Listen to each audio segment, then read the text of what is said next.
네, 오늘은 명제에 대해서 나가도록 하겠습니다.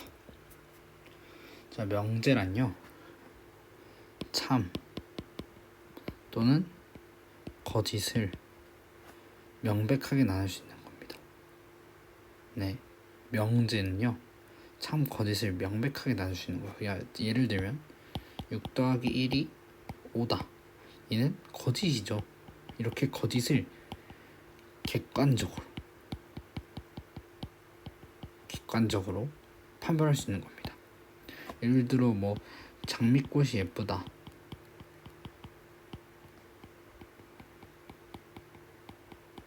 요거는 사람마다 거짓이 될 수 있고 참이 될 수 있기 때문에 요거는 명제라고 할 수 없습니다. 네, 이게 명제고요. 두 번째, 조건입니다. 조건은요, 어떤 특정 문자에 따라 참 것이지 참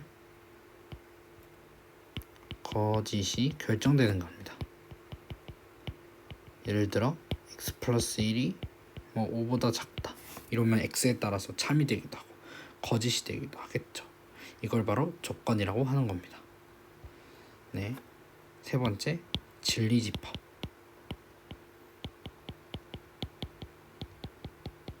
진리집합은요,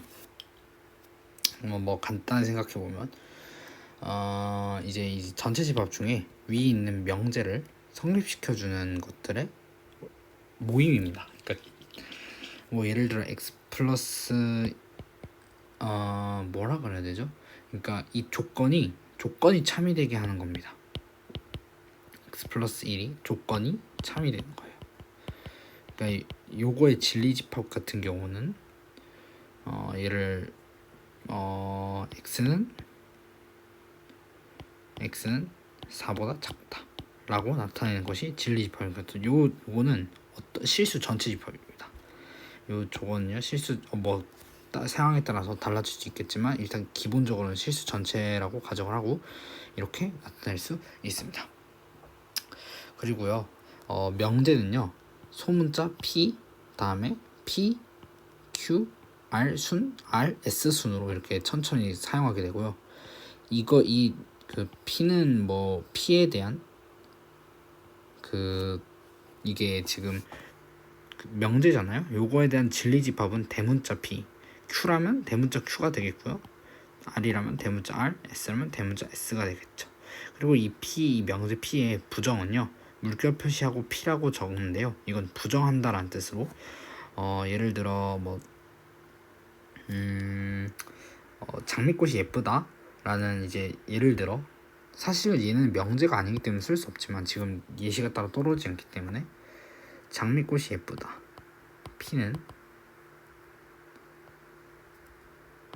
P라는 명제가 있습니다. 장미꽃이 예쁘다. 자, 요거는 사실 명제가 아니지만, 다시 한번 말합니다. 요거는 명제가 아니지만 제가 지금 예시가 하나 떠오르지 않기 때문에 지금 이걸로 할게요. 그럼 요거 P는 장미꽃은 예쁘지 않다. 동사이면 부정을 붙여주는 겁니다. 자, 동사이면 부정을 이렇게 붙여주는 거예요. 이런 거를 이렇게 바꾸면 안 됩니다. 장미꽃은 장미꽃대로 이렇게 내려와야 되는 거지만 동사는 이렇게 부정을 해야 된다는 점 잊지 않으셨으면 좋겠네요.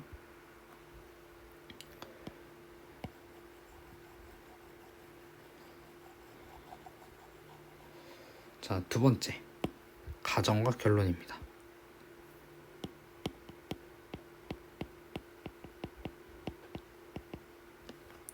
이제 명제를요, P면 Q이다 라고 할 건데요, 이 앞에 있는 P를 가정, 요 Q를 결론이라고 합니다. 보통 얘를 집합으로 나타낸다면 뒤에 거 집합을 쓰고 앞에 거 집합을 쓴 다음에 포함 관계는 무조건 이 방향이 중요합니다. 요거 이 결론은 그러니까 가정은 결론에 포함되어 있다. 이게 나중에 매우 중요한 영향을 끼칠 겁니다. 요게 가장 중요해요. 알겠습니까? 이럴 때 이렇게 있는 것을 그러니까 이 P와 Q는 아까 말했듯이 조건입니다. P와 Q는 조건이에요. 자, 이렇게 성립한다고 볼 수 있습니다. 그리고 만약에 이 P에서 Q라는 명제가 성립을 한다 라고 하면 이렇게 나타내거나 혹은 이렇게 나타내기도 하고, P에서 Q까지가 그러니까 이 명제가 부정이다 라고 하면 이렇게 나타내거나 혹은 이렇게 나타내기도 합니다. 네.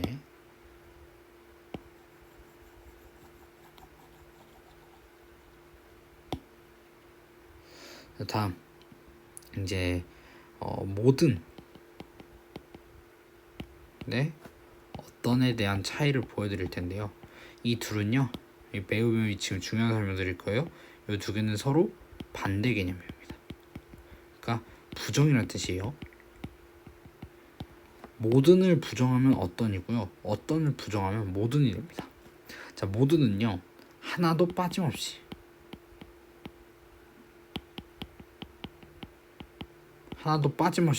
모든 원소가 성립해야 되고요, 어떤은 단 한 개라도 성립하면 어떤이라고 하는 겁니다. 아까 말했죠, 모든의 반대는 어떤의 부정은 모든이라고. 그리고 5R의 부정은요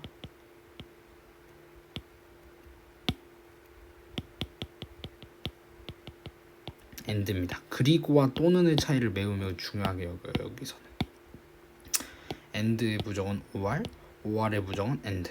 알겠습니까? 이거 매우 중요합니다. 똑같이 부정할 때는 모든을 어떤으로 모든이라는 게 있다면 모든을 어떤으로 바꿔주고 동사에 부정을 붙여주면 됩니다.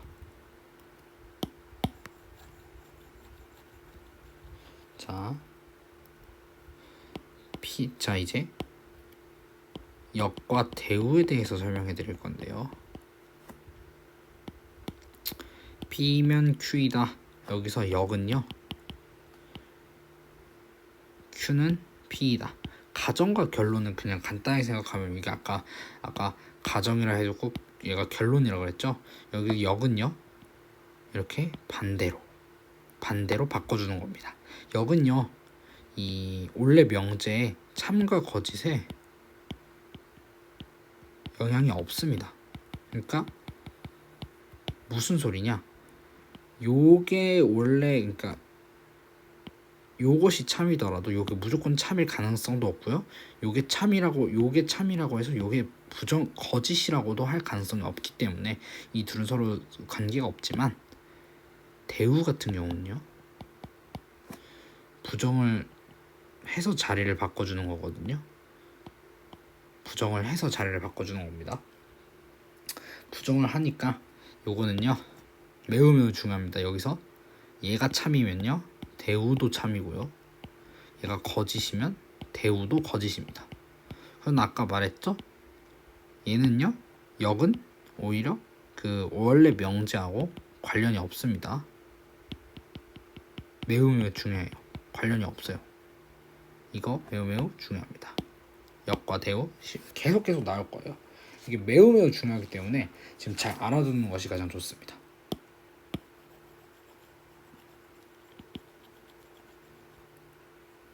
그리고 두 번째 이제 필요 조건, 충분 조건이라고 할 건데요. 충분 조건, 필요 조건. 자, P면 Q이다 라는 명제가 참일 때를 기준으로 해드릴게요. 지금 여기서는 아까 말했듯이 명제 Q 안에 P가 들어있는 거죠. 아까 대문자 쓰고 이렇게 한다고. 이때 P는 Q이기 위한 충분 조건이고요, Q는 P이기 위한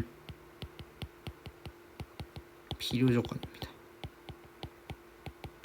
자, 제가 약간 그 암기를 좀 더 쉽게 하는 방법을 알려드리면, Q는 지금 P가 되려면 다이어트가 필요하잖아요. 다이어트가 필요하기 때문에 필요 조건이 되는 거고, P는 뭐 따로 다이어트를 할 필요 없이 충분하기 때문에, 그래서 P는 Q이기 위한 충분 조건이고요, Q는 P이기 위한 필요 조건이다 라고 이렇게 간단하게 외우고 가면 될 것 같고요. 이제 필요 충분 조건이라는 게 있는데, 이 조건은요 간단하게 생각하면 Q라는 집합과 P라는 집합이 같을 때 필요 충분 조건이라고 합니다. 그러니까 벤 다이어그램으로 도식화 해보면 Q는 P이다, 약간 이런 그림으로 나타나는 거겠죠. 네, 이 부분 매우 중요합니다. 네, 오늘 명제는 이번 1차까지만 설명하고요, 나머지는 2차로 넘어가도록 하겠습니다. 네, 오늘 영상 여기까지입니다.